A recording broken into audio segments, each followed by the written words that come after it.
Verdades básicas cristãs. Parte 29. No vídeo anterior, refletimos sobre a mordomia cristã em relação aos pobres, às esmolas e ao uso responsável dos recursos que Deus nos confiou.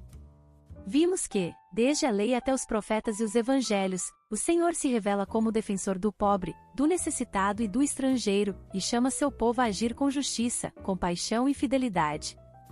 Também fomos levados a refletir sobre o tempo, entendendo-o como um tesouro dado por Deus.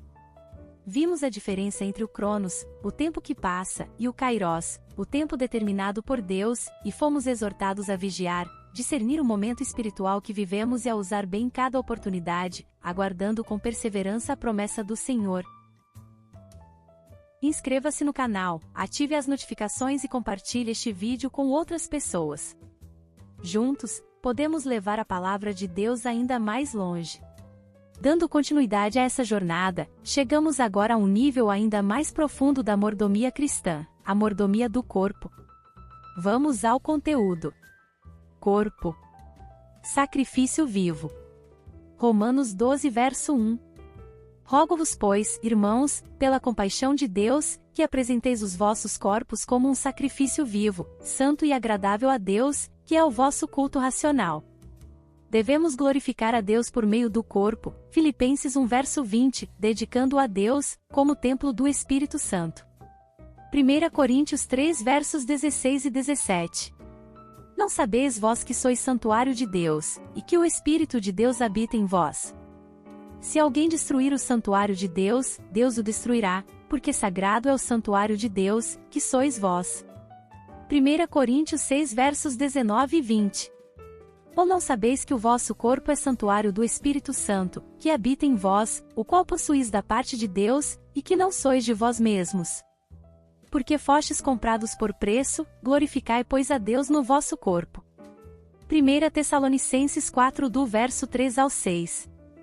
Porque está é a vontade de Deus, a saber, a vossa santificação, que vos abstenhais da prostituição, que cada um de vós saiba possuir o seu vaso em santidade e honra, não na paixão da concupiscência, como os gentios que não conhecem a Deus, ninguém iluda ou defraude nisso a seu irmão, porque o Senhor é vingador de todas estas coisas, como também antes vô-lo dissemos e testificamos. Cuidados e a dietética de Deus. A mordomia do corpo inclui os cuidados com a saúde, escolha e preparação de alimentos, exercícios físicos e repouso.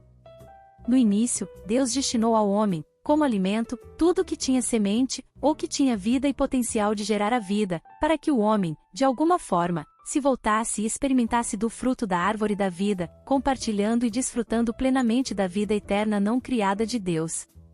As sementes estão nas frutas, cereais, nozes e legumes, que são componentes essenciais de qualquer alimentação saudável até os dias de hoje, apesar de muitos destes alimentos já não mais serem os mesmos pela ação descoordenada do homem sob a influência do dominador deste mundo. Mas o homem comeu do fruto da árvore do conhecimento do bem e do mal e a morte entrou no cenário. O que, de alguma forma, também se aplica aos nossos hábitos, tradições e escolhas alimentares, também herdados de nossos pais. Em seguida, após o dilúvio e a redução da vida do homem para até 120 anos, o homem recebeu permissão de comer alimento morto, sem a vida, ou seja, a carne de animais puros, porém sem o sangue, mais tarde, sob a lei, sem a gordura, dedicada a Deus, em alguns dos sacrifícios prescritos. A Escritura não menciona a origem do conhecimento de Noé entre animais puros e imundos, como também não menciona a origem da introdução dos demais alimentos na alimentação do homem ou dos alimentos processados como o pão, referenciado, no sentido de alimento, na maldição pronunciada sobre a terra no jardim do Éden e no encontro de Abrão com Melquisedeque, sacerdote do Deus Altíssimo, juntamente com o vinho, o que já prenunciava o futuro celestial da dietética de Deus, de comer do pão vivo que desce do céu e beber do sangue ou da própria vida de Deus, por nós derramada na cruz do Calvário. No Antigo Testamento, constatamos diversos outros alimentos, além do pão, como azeitonas, queijo, frutas, vegetais, peixes ou mesmo carne, somente consumida em ocasiões raras e especiais, e a qual nem todos podiam ter acesso. Menciona-se também melões, alhos, pepinos, cebolas, leite, ovos, figos e uvas, mel, com algumas restrições ou em quantidade pequenas, sal e vinho, também com diversas restrições e advertências, especialmente no que se refere a não se embebedar com ele, mas de sempre nos enchermos do Espírito. Os alimentos do Egito e o desejo de comer carne, com a subsequente morte, foram mencionados ao longo da peregrinação no deserto. Mais tarde, Daniel escolheu e obteve permissão condicional para se alimentar somente de legumes e água ao invés das iguarias da mesa do rei. Esta questão das comidas da mesa do rei se torna ainda mais significativa nos dias de hoje, quando muitos podem comer como reis, especialmente na parte inicial do dia, quando nosso organismo melhor poderia se recuperar pela prática regular do jejum matinal, e, também, adoecer com eles, confiando nos médicos, ao invés de buscarem primeiro a Deus. Eclesiastes 10 versos 16 e 17. Ai de ti, ó terra, quando o teu rei é criança, e quando os teus príncipes banqueteiam de manhã. Bem-aventurada tu, ó terra, quando o teu rei é filho de nobres, e quando os teus príncipes comem a tempo, para refazerem as forças, e não para bebedice. 2 Crônica 16 verso 12.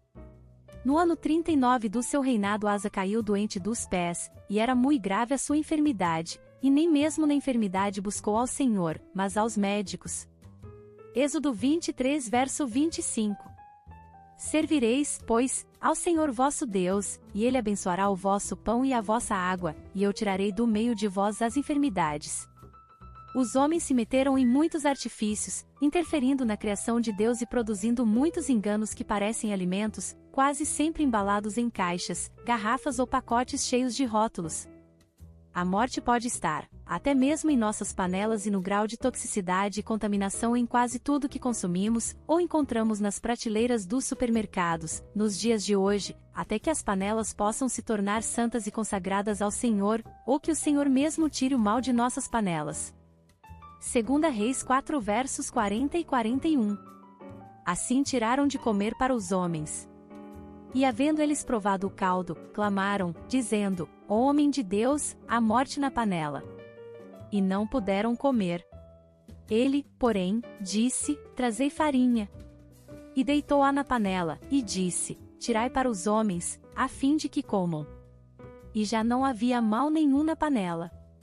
Outra importante questão se refere à sustentabilidade, desde a incumbência de cuidar do jardim e deixar a terra repousar no 7º ano, novamente mencionando os frutos da terra como a base para a alimentação. Levítico 25 do verso 3 ao 7. 6 anos semearás a tua terra, e 6 anos podarás a tua vinha, e colherás os seus frutos, mas no 7º ano haverá sábado de descanso solene para a terra, um sábado ao Senhor, não semearás o teu campo, nem podarás a tua vinha. O que nascer de si mesmo da tua cega não cegarás, e as uvas da tua vide não tratada não vindimarás, ano de descanso solene será para a terra. Mas os frutos do sábado da terra vos serão por alimento, a ti, e ao teu servo, e à tua serva, e ao teu jornaleiro, e ao estrangeiro que peregrina contigo, e ao teu gado, e aos animais que estão na tua terra, todo o seu produto será por mantimento. Devemos compreender as consequências de nossas escolhas alimentares para a nossa saúde, para o ambiente em que vivemos e para as gerações vindouras, diante da impossibilidade técnica de se alimentar toda a população com produtos de origem animal e as implicações econômicas, ambientais e para a saúde advindas desse desejo e de toda a atividade de agricultura animal. Números 11 verso 13. Donde teria eu carne para dar a todo este povo? Porquanto choram diante de mim, dizendo, dá-nos carne a comer. Como foi no início, voltará a ser quando todas as coisas forem restauradas. Isaías 11 do verso 6 ao 9. Morará o lobo com o cordeiro, e o leopardo com o cabrito se deitará, e o bezerro, e o leão novo e o animal cevado viverão juntos, e um menino pequeno os conduzirá. A vaca e a ursa pastarão juntas, e as suas crias juntas se deitarão, e o leão comerá palha como o boi.